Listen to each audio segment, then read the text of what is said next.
Hello everyone, welcome to the channel. आज की इस वीडियो लेक्चर में हम लोग देखने वाले हैं दिसंबर 2018 में पूछे गए टीचिंग एप्टीट्यूड के 5 क्वेश्चंस। ये क्वेश्चंस आप लोगों के आने वाले यूजीसी नेट एग्जाम के लिए बहुत ज़्यादा इंपॉर्टेंट है। इसमें मैं जो भी ट्रिक्स बताऊंगी आप लोग उसको नोट कर लीजिए। पहला क्वेश्चन है, which among the following can best be used as an asynchronous teaching aid. हमने टीचिंग एड की बात की थी। कौन सा वो टीचिंग एड है जो कि एसिंक्रोनसली यूज किया जाता है?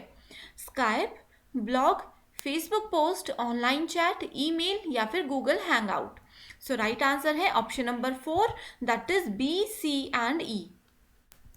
बी, सी एंड ई, ठीक है। ये तीनों चीजें ऐसी हैं जहां से हम लोग टीचिंग एड्स की तरह इसको यूज कर सकते हैं, ठीक है। टीचिंग एड्स क्या होते हैं?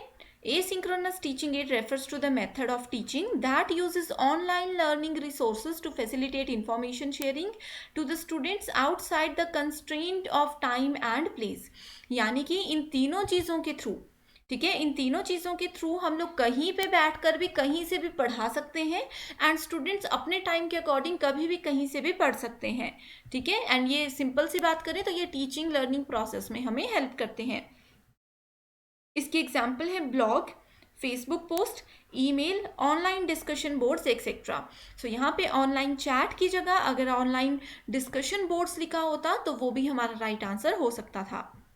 अगला क्वेश्चन है, in a school in which there are large number of failure you may like to develop tests for eliminating those who are likely to have sustainable difficulties in meeting the academic goals of teaching।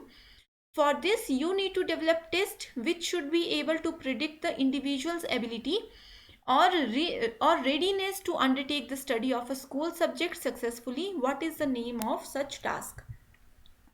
यहाँ पे पूछा गया है कि एक school है जहाँ पे बहुत सारे बच्चे फेल होते हैं, ठीक है, एंड हमें वहाँ पे जाके एक टेस्ट को डेवलप करना है जिससे कि हम ऐसी चीज़ों को एलिमिनेट कर सकें जो कि डिफ़िकल्टी लेकर आती है बच्चों को पढ़ने में, टीचिंग के गोल्स को फुलफिल होने में वो डिफ़िकल्टीज लेकर आती है।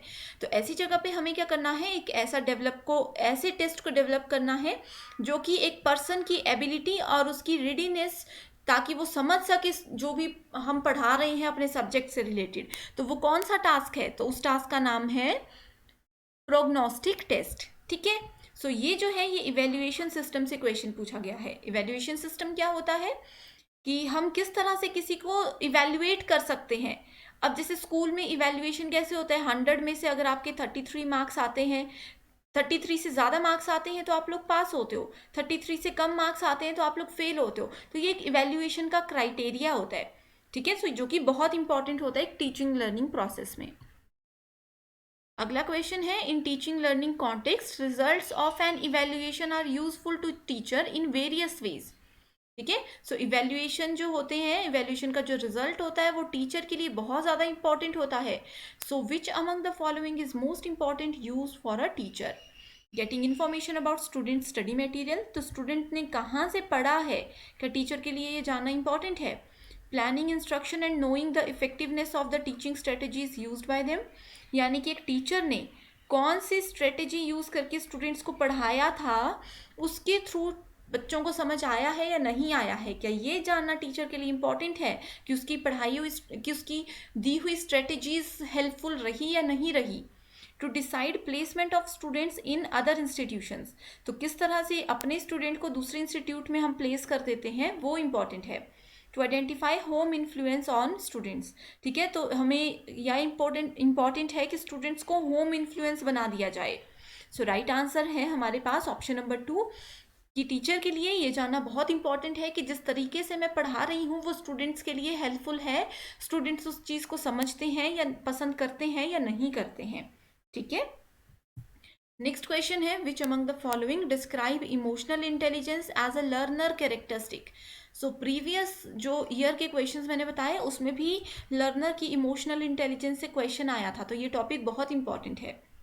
पहली स्टेटमेंट है, recognize their own and other people's emotion, अपने और दूसरे के इमोशंस, दूसरों की भावनाओं को समझना, अपने इमोशंस को बहुत अच्छे से प्रेजेंट करना, एक्सप्रेस करना, इमोशनल इंफॉर्मेशन को यूज करना to guide thinking and behaviour, अच्छी observation, scientific thinking and deductive reasoning का होना, adjusting emotions to adapt to environment, यानी कि अपने इमोशंस को इतना स्ट्रांग रखना, इतना एडजस्टेबल रखना कि हम लोग किसी भी एनवायरमेंट में इजीली अडेप्ट कर सकें अपने आप को।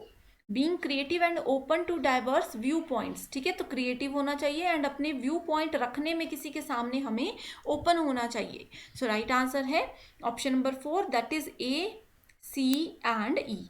ठीक है, तो बहुत इजी क्वेश्चन है। आप लोग अपने आप को एक लर्नर, आप लोग तो लर्नर हो ही, ठीक है, अपने आप को एक लर्नर, एक स्टूडेंट की जगह पे रखो, फिर देखो कि आप लोग इमोशनली कैसे इंटेलिजेंट हो सकते हो। आपकी कौन सी वो इमोशनल चीज़ें हैं जिनको अगर आप कंट्रोल करते हो तो आपकी वो एक गुड कैरेक्टरिस्टिक के अंदर आएगी। तो आप लोग इस तरह के क्वेश्चन बहुत ईजिली सॉल्व कर सकते हो।